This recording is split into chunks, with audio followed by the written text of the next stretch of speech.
Baik, bismillahirrahmanirrahim. Assalamualaikum warahmatullahi wabarakatuh. Saya atas nama Dimas Dahlan Pangestu dari reguler B dengan nomor NIM 23109030048. Baik, saya akan menerangkan tentang statika struktur dengan materi tentang gesekan. Jadi di sini ada yang udah tahu belum tentang gesekan itu? Jadi gesekan itu adalah suatu peristiwa yang terjadi akibat adanya kontak antara dua buah permukaan benda satu sama lain. Jadi akibat gesekan ini maka muncul gaya gesek yang melawan gerak benda atau arah kecenderungan benda yang bergerak. Benda ini yang dimaksud di sini tidak harus berbentuk padat, melainkan dapat pula berbentuk cair ataupun gas. Gaya gesek antara dua buah benda padat misalnya adalah gaya gesek statis dan kinetis. Sedangkan gaya antara benda padat dan cairan serta gas adalah gaya Stokes yang gesek. Gaya gesek dapat merugikan atau bermanfaat. Panas pada poros yang berputar, engsel pintu, berderit dan tapak sepatu yang aus adalah contoh kerugian. Yang aus adalah contoh kerugian yang diakibatkan oleh gaya gesek. Akan tetapi tanpa gaya gesek, manusia tidak akan berpindah tempat dan berjalan. Gaya gesek merupakan akumulasi interaksi antar kedua permukaan yang saling bersentuhan.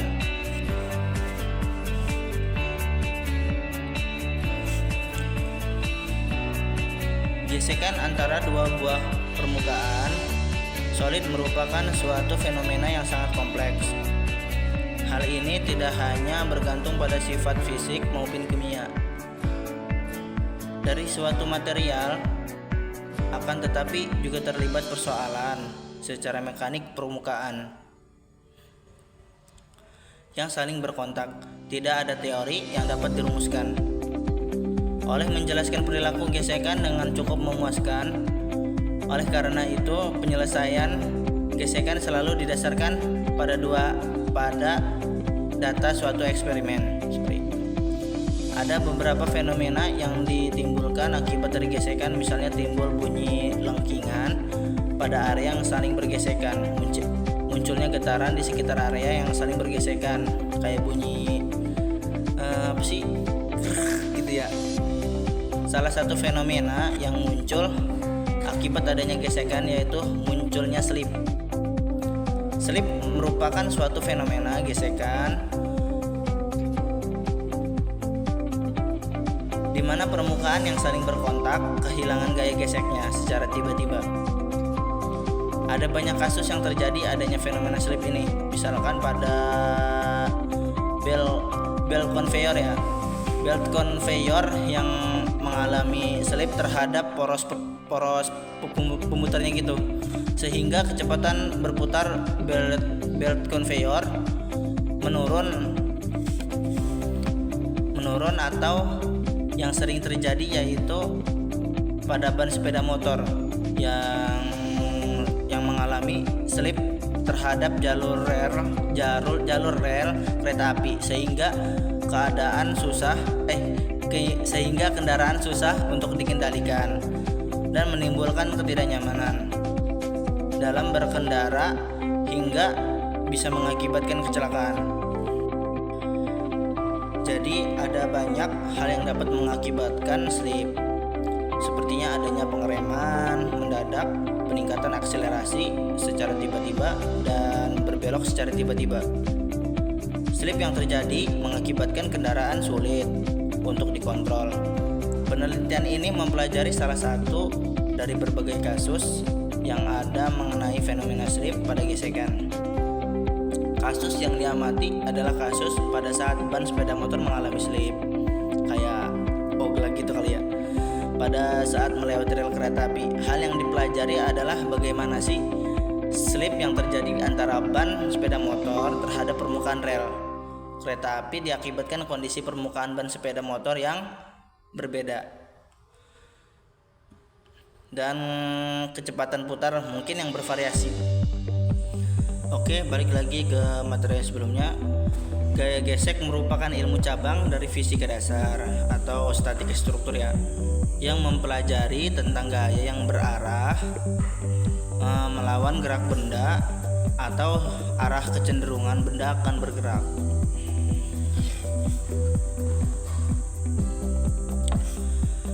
Banyak sekali contoh penerapan gaya gesek dalam kehidupan sehari-hari, seperti pada rem di ban. Rem di ban merupakan alat penting pada kendaraan di sekeliling kita. Kalau misalkan motor nggak ada remnya, mungkin sangat bahaya ya, bisa sangat mengakibatkan fatal, kadang mengakibatkan kecelakaan. Rem adalah alat yang menggunakan gaya gesek dan mengubahnya menjadi gaya membantu mengurangi kecepatan atau bahkan menghentikan suatu objek. Gaya gesek antara dua buah benda padat misalnya adalah gaya gesek statis dan kinetis. Sedangkan gaya antara benda padat dan cairan serta gas adalah gaya Stokes dan kinetis. Sedangkan suku kedua dan ketiga adalah gaya gesek pada benda dalam fluida. Gaya gesek dapat merugikan dan juga bermanfaat. Kenapa? Karena panas pada poros yang berputar, engsel pintu dan sepatu yang aus adalah contoh kerugian yang disebabkan oleh gaya gesek. Kayak sepatu udah tipis gitu kan. Akan tetapi tanpa gaya gesek, manusia tidak dapat berpindah tempat karena gerakan kakinya hanya akan menggelincir di atas lantai. Tanpa adanya gaya gesek antara ban mobil dengan jalan, mobil hanya akan slip dan tidak membuat mobil akan bergerak. Tanpa adanya gaya gesek juga tidak dapat terciptanya parasut. Gaya gesek merupakan akumulasi interaksi mikro antar kedua permukaan yang saling bersentuhan. Gaya-gaya yang bekerja akan tetapi dewasa ini tidak lagi demikian.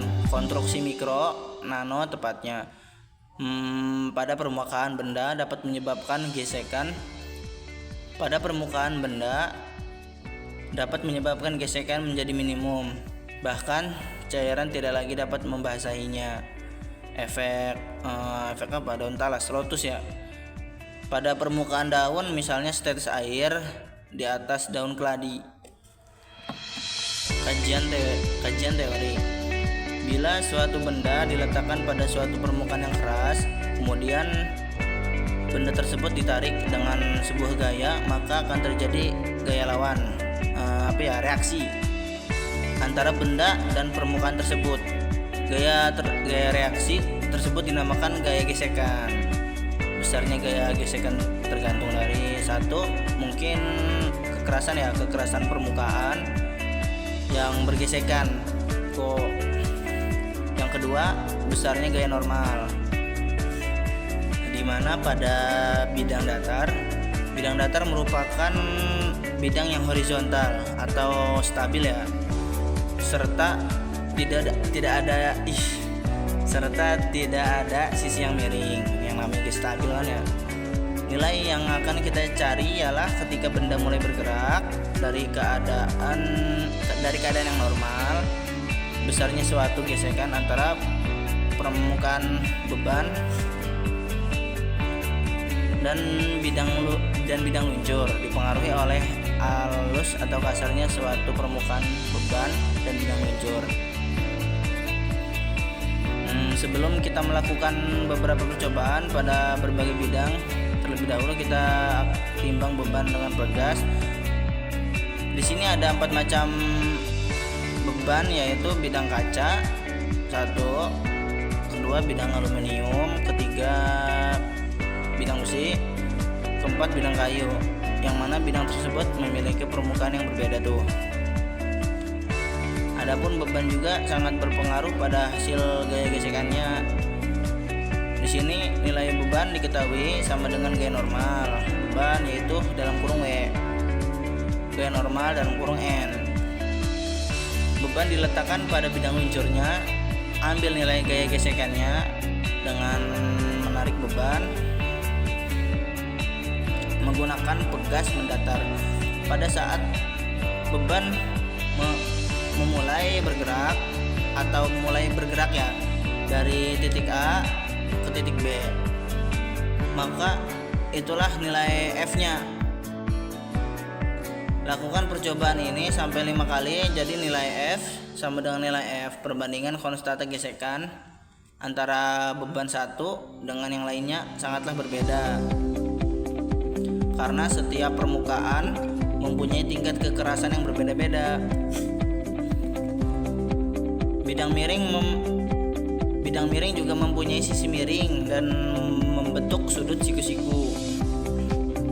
Bidang ini sangatlah ditentukan oleh sudut kemiringannya, karena bidang tidak menggunakan alat pegas, tetapi bidang ini memanfaatkan sudut kemiringannya serta tingkat kekerasan permukaan bidang. Jadi ada 4 macam bidang yang akan kita gunakan, yaitu 1 bidang aluminium, kedua bidang besi, ketiga bidang kayu. Karena gaya gesek pada bidang miring ini sangat dipengaruhi oleh sudutnya. Oleh karena itu kita perlu mengetahui sudut kemiringannya terlebih dahulu dengan menggunakan alat Ebni level, sehingga dapat kita ketahui nilai sudutnya. Lakukan percobaan ini dengan satu bidang sampai 5 kali. Oke,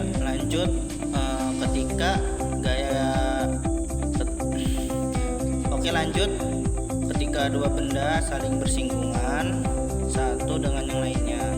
Apabila diamati pergerakannya seperti dilawan oleh suatu gaya, fenomena ini adalah gesekan atau bisa disebut friction. Sedangkan gaya yang bekerja di dalamnya disebut gaya gesek. Friction force, gesekan atau friction adalah bentuk dari hilangnya energi yang terjadi di antara dua permukaan yang saling kontak dan bergerak relatif, dan sering dinyatakan sebagai gaya yang melawan. Gesekan diuraikan dengan koefisien gesek. Koefisien gesek adalah suatu fungsi area kontak antara dua permukaan, sifat dan kekuatan yang saling mempengaruhi. Adapun mekanisme gesekan antara dua permukaan dapat diilustrasikan seperti rem di motor tuh, yang rem belakang tuh ya, brake. Gesekan juga dipengaruhi oleh beban dan kondisi permukaan. Topografi permukaan suatu material sebenarnya jika dilihat secara mikro adalah titik rata. Koefisien gesek antara permukaan secara normal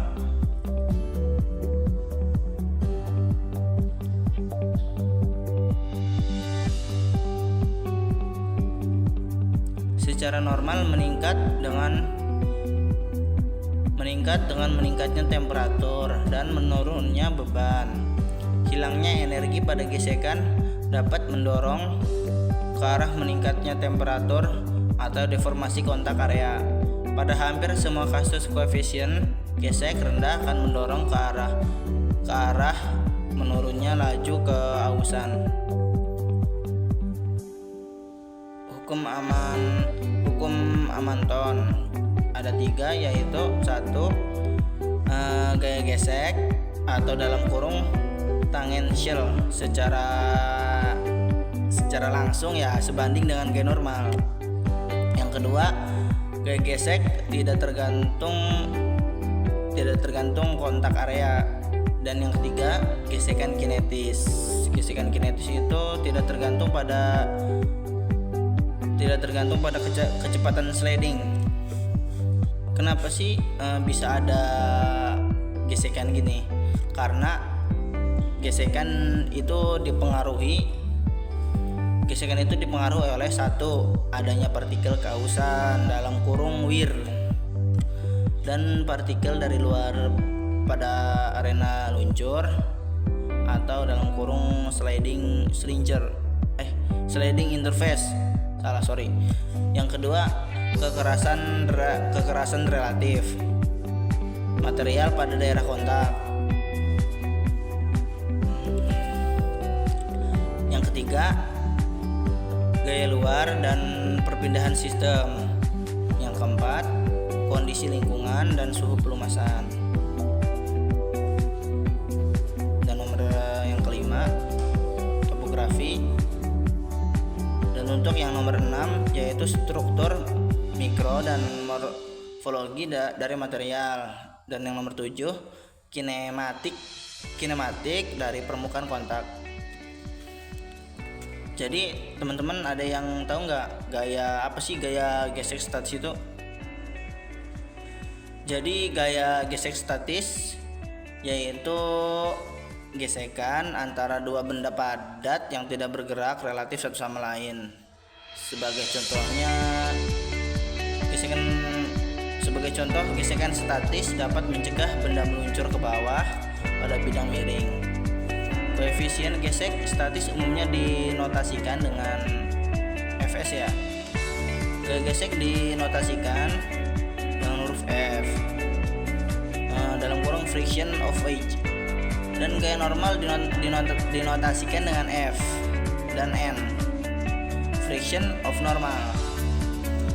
Gaya gesek statis dihasilkan dari sebuah gaya yang diaplikasikan tepat sebelum benda tersebut bergerak.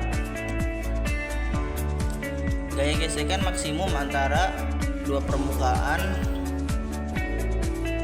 sebelum gerakan terjadi adalah hasil dari koefisien gerak statis dikalikan gaya normal. Jadi F friction of wedge atau bisa disebut Fw ya, sama dengan Fs sama Fn, friction of normal. Ketika tidak ada gerakan yang terjadi, gaya gesek dapat memiliki nilai dari 0 hingga gaya gesek maksimum. Setiap gaya lebih kecil dari gaya gesek maksimum yang berusaha untuk menggerakkan salah satu benda akan dilawan oleh gaya gesekan yang setara dengan besar gaya tersebut namun berlawanan arah. Setiap gaya yang lebih besar dari gaya gesek maksimum akan menyebabkan gerakan terjadi. Yang kedua, gaya gesek kinetis. Gaya gesek kinetis atau bisa dibilang dinamis gitu, terjadi ketika ada dua benda bergerak relatif satu sama lainnya dan saling bergesekan. Koefisien gesek kinetis umumnya dinotasikan dengan huruf Fk dan pada umumnya selalu lebih kecil dibandingkan dari gaya gesek statis untuk material yang sama gitu. Jadi menunjukkan skema gaya gesek kinetis yang bekerja sama pada bidang datar dan bidang miring. Yang nomor ketiga, viskositas. Di sini ada yang tahu apa sih viskositas itu? Saya bantu jelaskan ya. Jadi viskositas yaitu merupakan sifat yang paling utama dari sebuah bahan pelumas, karena sifat ini secara garis besar menunjukkan kemampuan melumasi sesuatu. Atau dengan kata lain bahwa viskositas adalah kemampuan dari pelumas untuk melawan tegangan geser yang terjadi pada waktu bergerak. Viskositas minyak pelumas berubah-ubah menurut perubahan temperatur dengan sendirinya. Jadi banyak pelumas yang baik tidak terlalu peka terhadap perubahan temperatur sehingga dapat berfungsi sebagaimana mestinya, baik dalam keadaan dingin pada waktu mesin mulai bekerja maupun pada saat temperatur kerja. Bahan harus mengalir ketika suhu mesin atau temperatur yang berubah-ubah.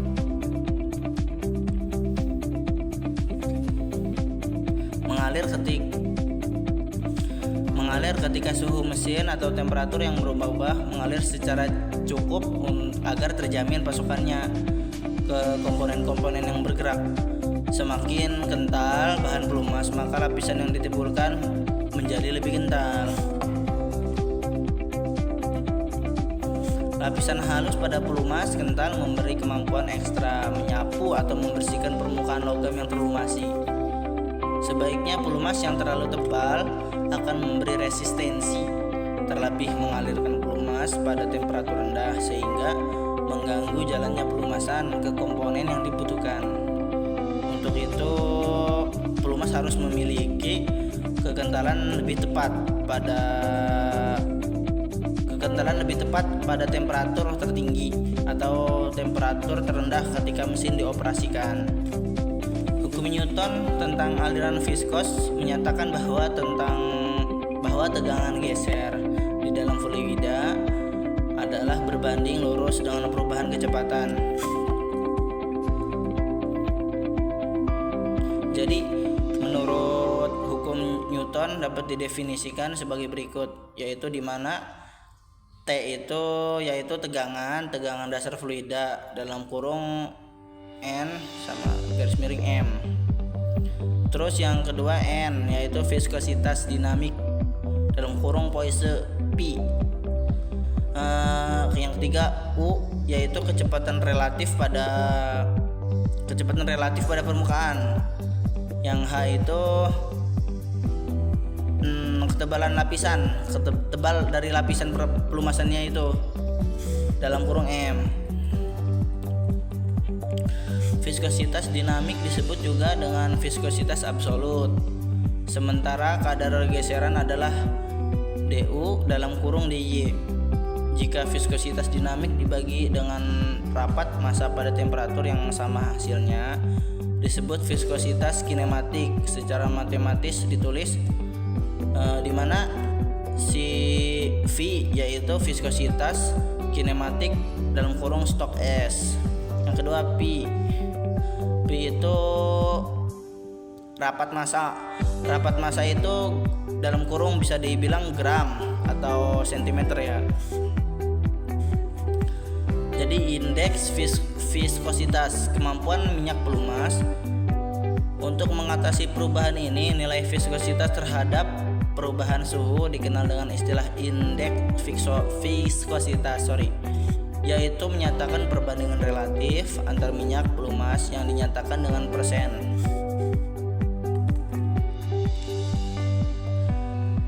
Nilai indeks viskositas yaitu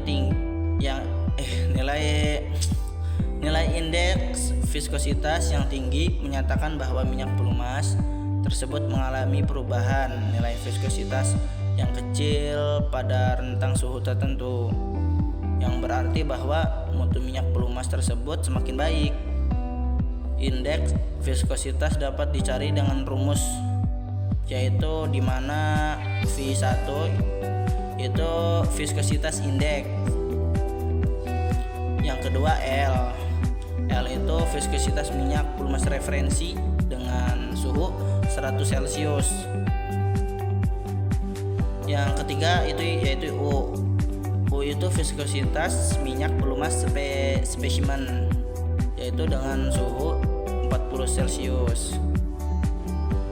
Dan yang terakhir yaitu H itu viskositas minyak pelumas referensi dengan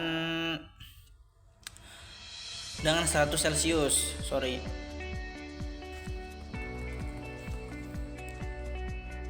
Sistem klasifikasi ini disusun oleh SAE atau Society of Automotive Engineers. Dalam SAE J300 pertama kali dilaporkan oleh Miscellaneous Division dan disetujui pada Juni 1911 dan direvisi kembali oleh suatu komite September 1980. Walaupun sistem kekentalan ini disusun oleh SAE, klasifikasi kekentalan minyak pelumas bukan hanya untuk otomotif, melainkan semua tipe penggunaan minyak pelumas tersebut. Minyak pelumas termasuk industri kapal, kapal laut, dan pesawat. Pada tabel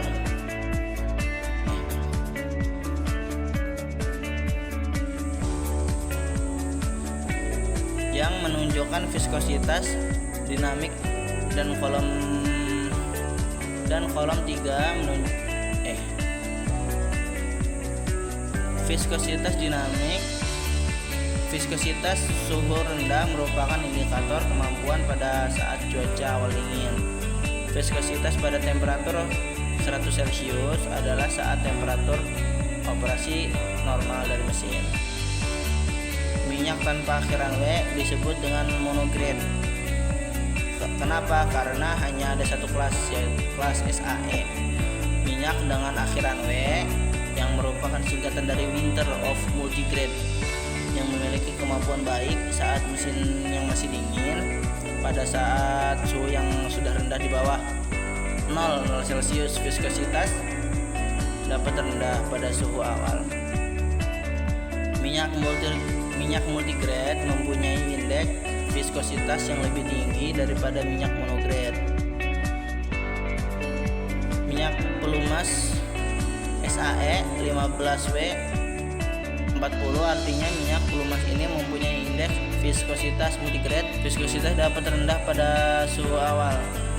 Minyak multigrade mempunyai indeks viskositas yang lebih tinggi daripada minyak monograde.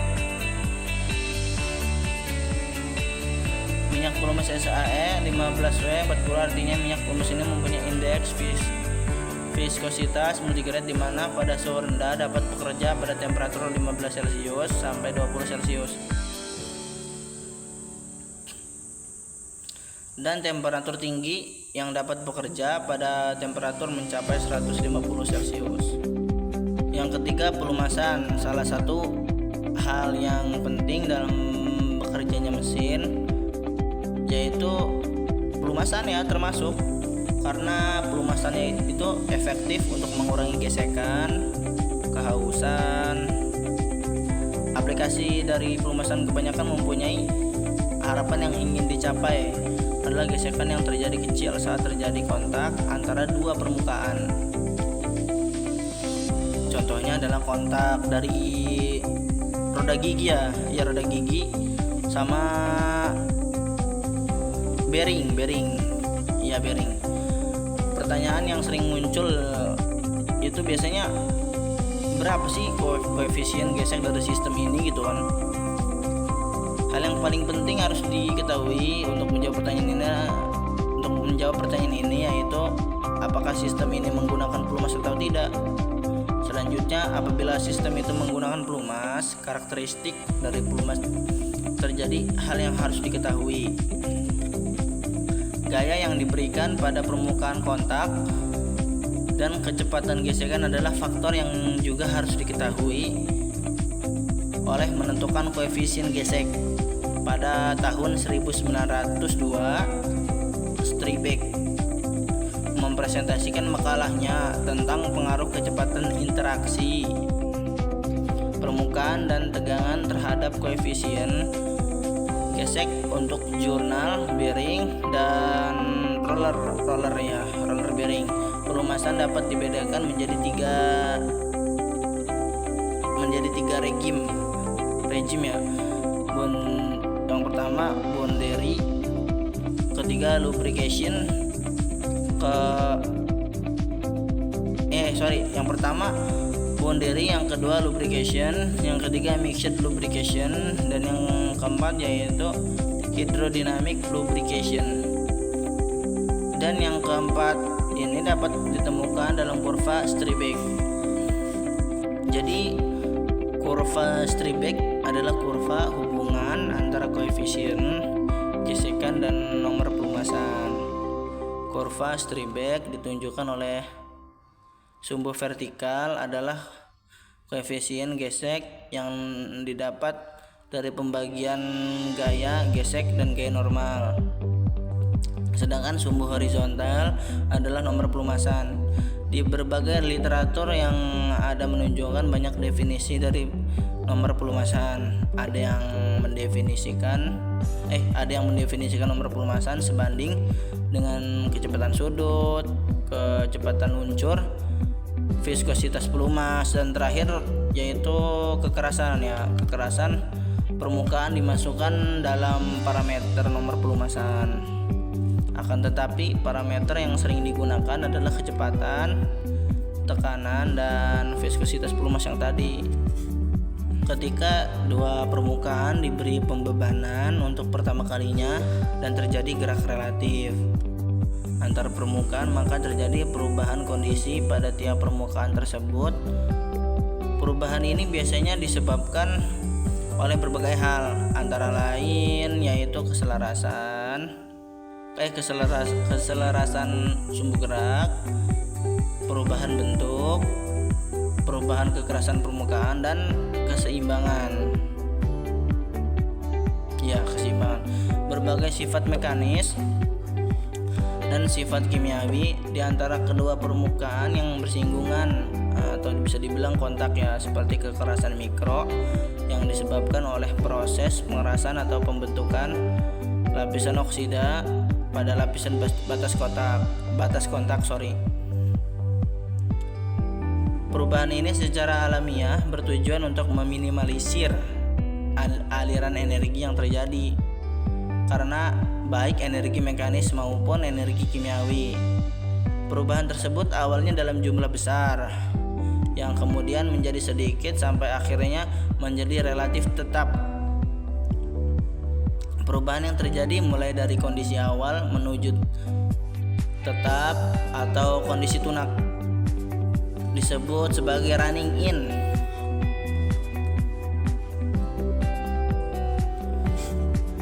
Gesekan dan kekerasan menurun sebagai fungsi waktu, jumlah kontak rolling, dan jarak sliding.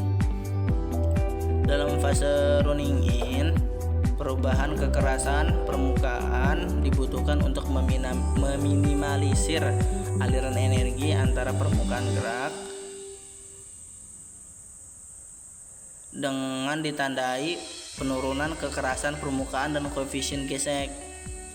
Dalam fase kedua, kontak yang berulang-ulang menyebabkan pengerasan benda dan menghasilkan peningkatan kekerasan mikro dan tegangan sisa dalam permukaan. Jadi selama fase ini penurunan koefisien gesek dan kekerasan permukaan itu jadi terbatas. Running in dapat meningkatkan beban daya dukung, contohnya meningkatkan tindakan hidrodinamik sehingga mengurangi gesekan pada kondisi operasional konstan. Untuk keadaan tekanan rendah, running in dapat mengurangi nilai lubrication number (H) pada tetap mixed lubrication dan juga dapat mengurangi koefisien gerak gesekan. Perubahan dalam mikrogeometri mempengaruhi koefisien gesekan pada boundary lubrication ke nilai yang lebih rendah. Pergerakan yang sama ditemukan untuk keadaan tekanan yang tinggi, kecuali pada koefisien gesekan minimum. Saat transisi dari mixed lubrication ke hidrodinamic lubrication bergeser ke nilai yang lebih tinggi lagi. Hydrodynamic lubrication terjadi ketika tidak ada kontak langsung antara dua permukaan material. Di antara permukaan ini seluruhnya dilapisi oleh lapisan pelumas. Jadi permukaan material yang mempunyai asperity yang kecil dan di antara kedua material terdapat lapisan pelumas sehingga tidak terjadi kontak secara berlangsung. Hydrodynamic lubrication terbentuk ketika adanya geometri Gerakan permukaan dan kecepatan pelumas berkombinasi dan menyebabkan meningkatnya tekanan pelumas sehingga dapat menahan beban yang diberikan. Boundary lubrication terjadi ketika lapisan pelumas mempunyai ketebalan yang sama dibandingkan dengan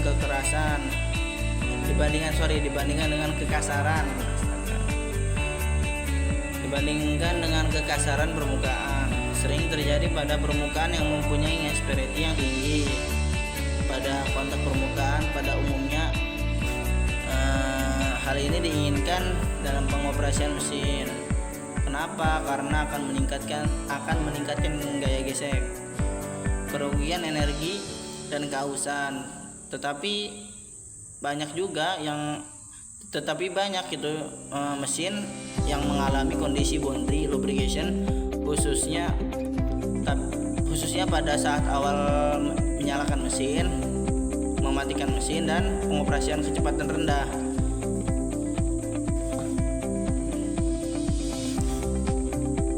Mixed lubrication merupakan transisi antara hydrodynamic lubrication dengan boundary lubrication. Dalam kasus ini, beban yang diterima selama kontak dibagi oleh pelumas dalam kuring fluid film dan asperity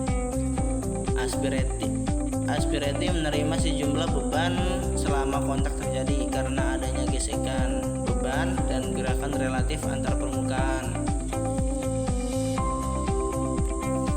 Jadi yang nomor 4 yaitu tribometer. Di sini ada yang tahu apa sih tribometer itu?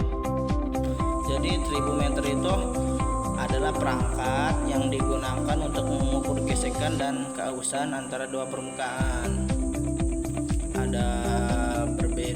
Ada berbeda desain pada tribometer, tapi yang paling sering digunakan adalah permukaan datar atau bulat yang bergerak berulang-ulang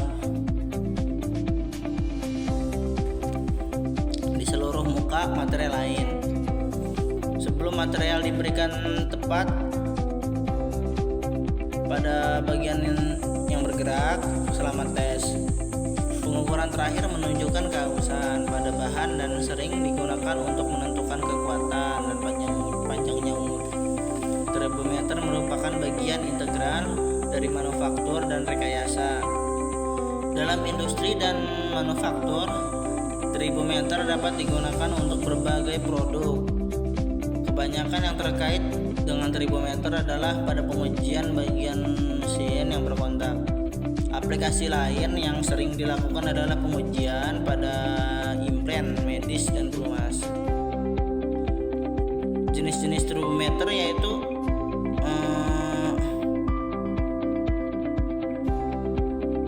jenis tribometer ada banyak. 3 di antara jenis tribometer yang sering digunakan adalah yang satu yaitu tribometer pin on disc. Tribometer pin on disc adalah tribometer yang menggunakan pin dan lempengan plat datar sebagai material yang bergesekan. Disk akan berotasi dan pin diberikan beban agar permukaan pin menekan pada permukaan disk.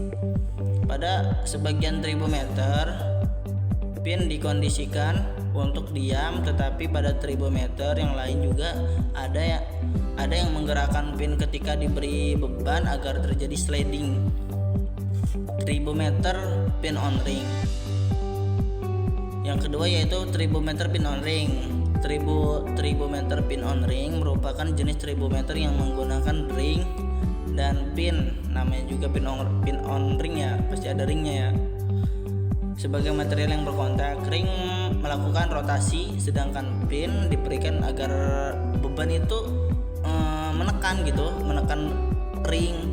Sebagian tribometer pin on ring pada bidang kontak dapat diberikan pelumas untuk mengukur nilai dari karakteristik minyak pelumas yang akan diuji. Yang ketiga yaitu tribometer block on ring. Pada tribometer block on ring, material yang digunakan sebagai spesimen adalah blok dan ring. melakukan rotasi, sedangkan si bloknya yaitu diberikan beban agar si blok ini menekan si ringnya itu. Sebagian tribometer block on ring pada bidang kontak dapat diberikan pelumas untuk mengukur nilai dan karakteristik minyak pelumas yang akan diujinya. Pada tribometer jenis ini untuk mengukur bagian yang akan berkontak relatif lebih susah karena permukaan kontaknya lebih besar. Oke, lanjut balik lagi ke pembahasan yang awal, yaitu gesekan salah satu gejala gesekan yang selalu ada di dalam setiap interaksi mekanis antara dua permukaan yang bersentuhan. Gaya gesek terjadi karena adanya kontak antara dua permukaan yang kasar, yaitu permukaan benda yang cenderung akan bergerak atau sedang bergerak dengan permukaan lantai yang ditindihnya. Gaya gesek sifatnya selalu melawan gaya yang cenderung menggerakkan benda tersebut. Karena itu, arah gaya gesek selalu berlawanan dengan arah gerak benda. Gaya gesek dipengaruhi oleh koefisien gesekan dan gaya normal, di mana koefisien gesekan merupakan nilai tingkat kekerasan dari suatu benda menurut Hadimi 2008. Kekerasan permukaan merupakan ketidakteraturan konfigurasi dan penyimpangan karakteristik permukaan berupa guratan yang nantinya akan terlihat pada profil permukaan. Pada proses permesinan, faktor gesekan antara dua material yang bergesekan memiliki peranan yang sangat penting karena akan menentukan yang besar beban dan gaya yang dibutuhkan selama penekanan, umur material, dan kualitas produk. Pentingnya gaya gesek dalam dunia permesinan diantaranya yaitu gesekan pada bantalan, pengereman antara blok rem dengan ban kereta api dan gesekan antara chain dengan sprocket. Pada penelitian ini akan dianalisa beberapa nilai koefisien gesek suatu material jika terjadi kontak dengan material lainnya. Tujuan pada penelitian ini adalah untuk menganalisa koefisien gesek material S20C terhadap bronze. Pengujian ini menggunakan alat atau sistem Kronebrick dinamometer.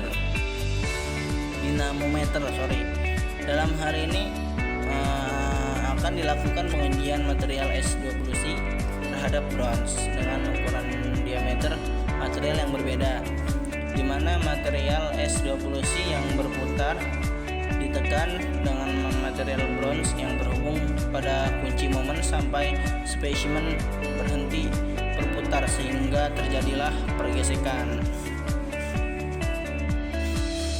Oke, lanjut. Percobaan koefisien gesekan bertujuan untuk mengetahui tingkat kekerasan dari suatu permukaan benda, yakni untuk mengetahui koefisien gesekan statis dan mengetahui koefisien gesekan kinetik. Metode yang saya gunakan adalah sebuah balok dan beban yang saling dihubungkan dengan tali. Balok diletakkan di atas sebuah papan, kemudian tali dihubungkan dengan katrol, sedangkan beban dibiarkan menggantung. Setelah itu diberikan gaya luar dengan cara menggaruk meja sampai balok bergerak, sehingga akan didapatkan koefisien gesekan antara balok dengan papan. Dari hasil percobaan diperoleh nilai koefisien gerakan statis sebesar 0,46%, sedangkan nilai koefisien gesekan kinetik sebesar 0,412. Hasil tersebut sudah sesuai bahwa koefisien gesekan statis lebih besar nilainya daripada koefisien gesekan kinetik. Contoh, sebuah benda jika diletakkan di atas sebuah meja tanpa diberi perlakuan apapun cenderung akan tetap mempertahankan posisinya pastinya. Namun apabila diberi gaya luar, maka benda tersebut akan bergerak dan terjadi gaya gesek yang arahnya itu berlawanan dengan luar. Gaya gesek dipengaruhi oleh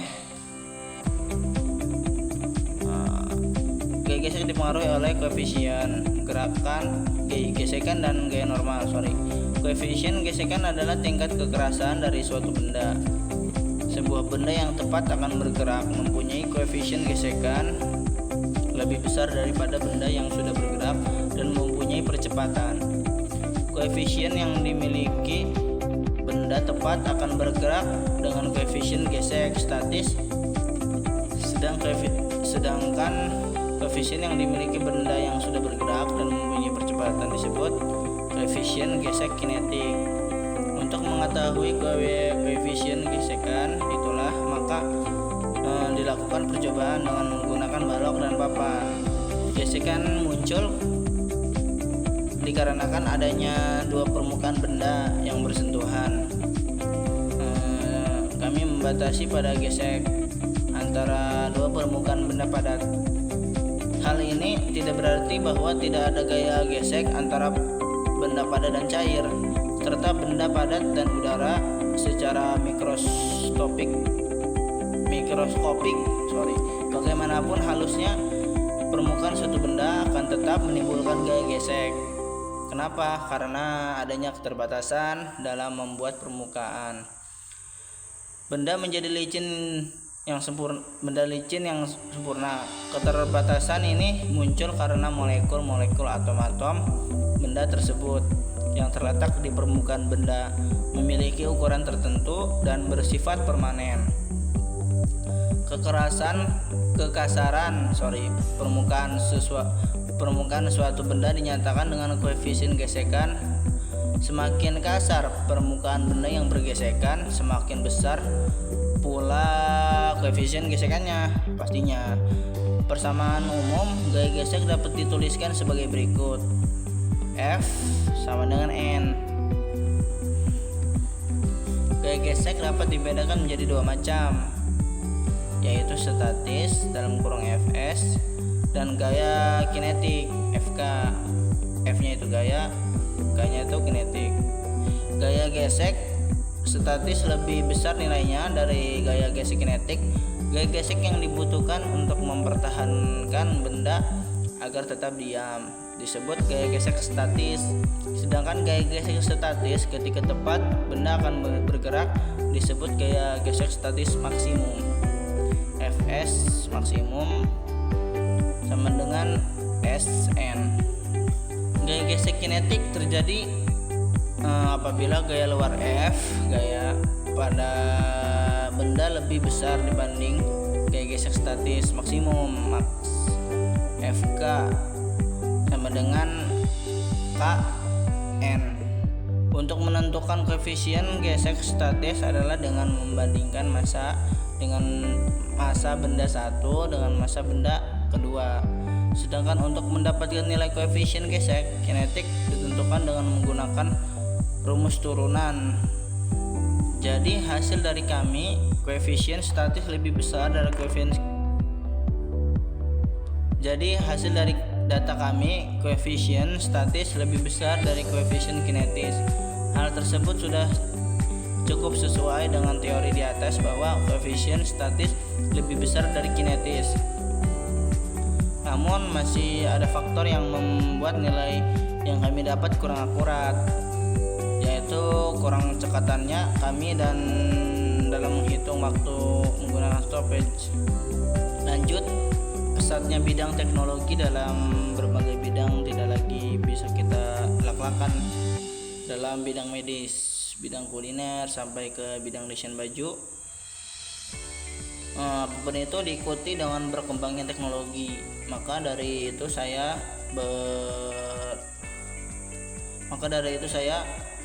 berpikir untuk memakai teknologi ke dalam alat-alat praktikum sehingga dapat memudahkan pengerjaan laboran.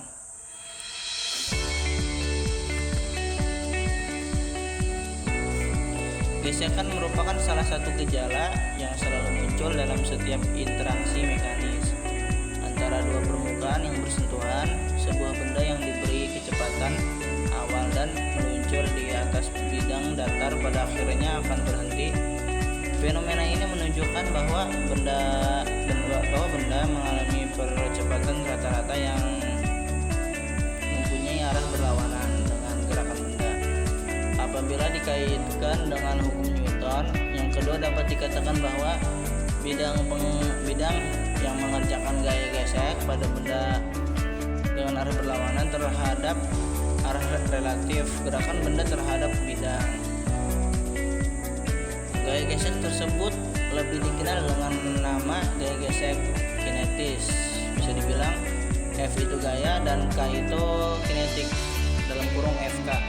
Pada kenyataan besarnya gaya gesek kinetis sebanding dengan besar gaya normal, yaitu N, yang dikerjakan bidang terhadap benda dan tidak bergantung pada laju relatif. Benda terhadap bidang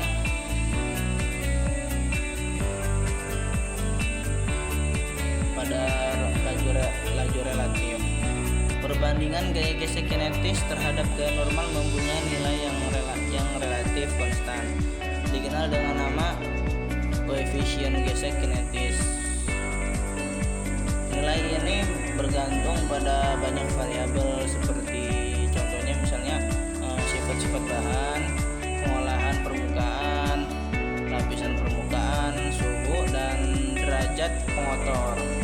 Oke, lanjut ilmu pengetahuan alam, yaitu kalau dalam bahasa asli kita IPA ya. IPA adalah ilmu pengetahuan yang mempelajari hal-hal yang berkaitan dengan alam. Ilmu pengetahuan ini meliputi biologi, fisika, dan kimia. IPA dihasilkan dari suatu sikap ilmiah sehingga menghasilkan suatu produk kimia yang erat kaitannya dengan gejala-gejala alam. Setiap pembelajaran IPA memiliki pembahasan yang berkaitan dengan alam, baik yang menyangkut benda hidup, dan tak hidup, struktur kimia, ataupun teori-teori yang berkaitan dengan aktivitas sehari-hari. Fisika adalah ilmu tentang zat dan energi seperti panas, cahaya, dan bunyi. Fisika juga dapat dikatakan sebagai sebuah proses dan suatu produk. Proses artinya prosedur ya, untuk menemukan fisika, prinsip, teori, atau hukum alam yang dilakukan melalui langkah-langkah ilmiah. Berbeda dengan biologi yang mempelajari kehidupan dan organisme hidup, dan kimia yang mempelajari mengenai unsur-unsur kimia dan sifatnya. Fisika mempelajari gejala alam yang tidak hidup atau materi gejala atau materi dalam ruang dan waktu. Banyak materi yang dapat dipelajari dalam fisika tentunya memiliki kemungkinan besar yang berkaitan dengan kehidupan sehari-hari. Salah satunya adalah gaya. Gaya adalah suatu tarikan dan dorongan yang diberikan kepada suatu benda sehingga benda mengalami perubahan posisi atau kedudukan dalam kurung bergerak serta berubah bentuk. Selain itu, gaya juga dapat diartikan sebagai suatu tarikan atau dorongan yang digerakkan oleh sebuah benda terhadap benda lain. Gaya memiliki cabang, salah satunya adalah gaya gesek.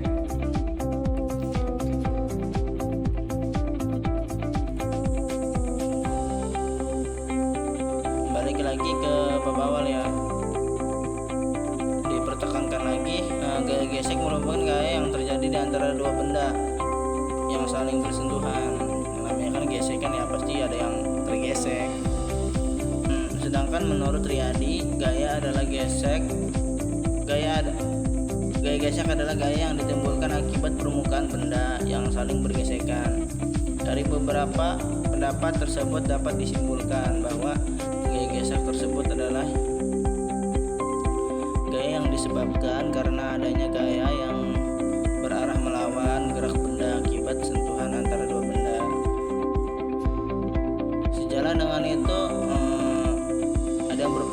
bahwa secara mikroskopis. Gaya gesek disebabkan oleh interaksi melalui terbangunnya gaya ikat antara molekul-molekul yang berada di permukaan suatu benda dengan molekul-molekul pada permukaan benda yang lain ketika keduanya saling bersentuhan. Benda yang ini dapat bersentuhan atau bergesekan. Ini dapat berupa benda padat, cair, dan gas. Gaya gesek antar benda padat yang dapat dijumpai dalam kehidupan sehari-hari adalah gesekan antara tanah dengan sepatu yang kita pakai. Antara benda cair dan padat juga dapat terjadi gaya gesek. Misalnya saat kita berenang, maka akan terjadi gaya gesek antara sang perenang dengan air pastinya. Gas misalnya gaya gesek yang terjadi pada pesawat terbang dan udara. Gaya gesek memiliki arah gerak yang berlawanan dengan kecenderungan benda yang bergerak.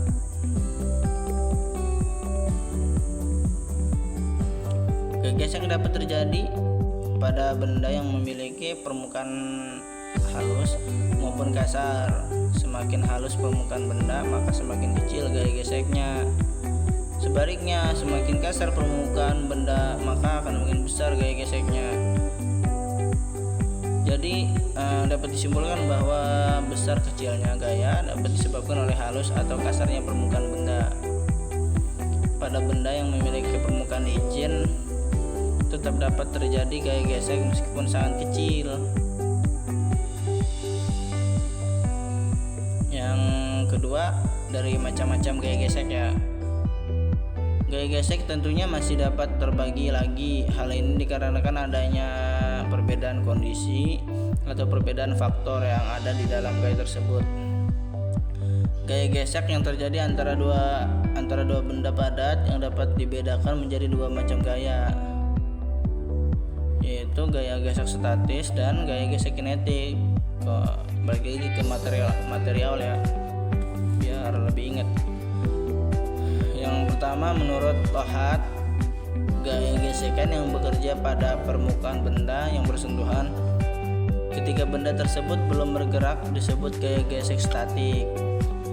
Dapat dikatakan bahwa gaya gesek merupakan gaya yang timbul sejak benda diberi gaya hingga sesaat sebelum benda mulai bergerak. Lambang dari gaya gesek ini adalah Fs. Kenapa Fs? Karena F kan gaya dan S kan statik ya mungkin. Gaya gesek statis yang maksimum sama halnya dengan gaya terkecil yang dibutuhkan agar benda dapat mulai bergerak. Ketika benda telah bergerak, gaya gesek antara dua permukaan akan berkurang sehingga diperlukan gaya yang lebih kecil agar benda bergerak dengan laju tetap. Untuk yang nomor 2 yaitu gaya gesek kinetik. Menurut Lohat juga gaya gesek kinetik adalah gaya yang bekerja pada dua permukaan benda yang bersentuhan. Ketika benda tersebut bergerak, gaya gesek kinetik memiliki lambing Fk ketika sebuah benda bergerak pada permukaan benda lain. Gaya gesekan bekerja berlawanan arah terhadap kecepatan benda. Penerapan gaya gesek dalam kehidupan sehari-hari seringkali dilakukan. Dalam penerapan gaya gesek tentu bukan hanya aspek yang menguntungkan saja, tetapi besar kemungkinan gaya gesek menimbulkan aspek yang merugikan. Berikut ini adalah penerapan gaya gesek dalam aspek yang menguntungkan dan merugikan. Jadi ada dua, ada yang menguntungkan dan ada yang merugikan. Yang pertama yaitu gaya gesek yang menguntungkan dulu ya. Yang pertama, gaya gesek yang terjadi antara sepatu dengan permukaan tanah. Saat kita sedang berjalan terjadi sebuah proses aksi dan reaksi. Bisa dibilang hukum Newton ketiga ya. Ketika telapak kaki mendorong ke tanah ke belakang, gesekan yang dikerjakan tanah pada telapak kaki akan mendorong tubuh ke depan. Apabila tanah dalam keadaan licin, maka koefisien geseknya kecil sehingga gaya geseknya pun ikut kecil sehingga memungkinkan kaki akan terpeleset.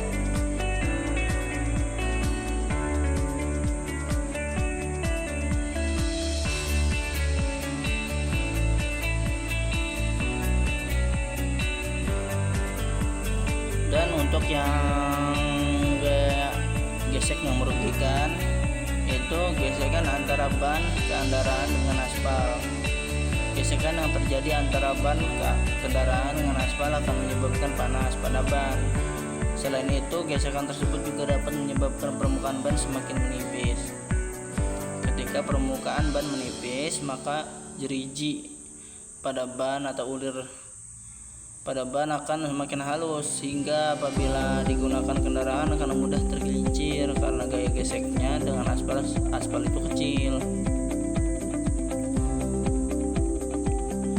Gesekan pada komponen mesin kendaraan. Saat mesin bekerja, terjadi proses pembakaran yang menyebabkan mesin melakukan gerakan mekanik.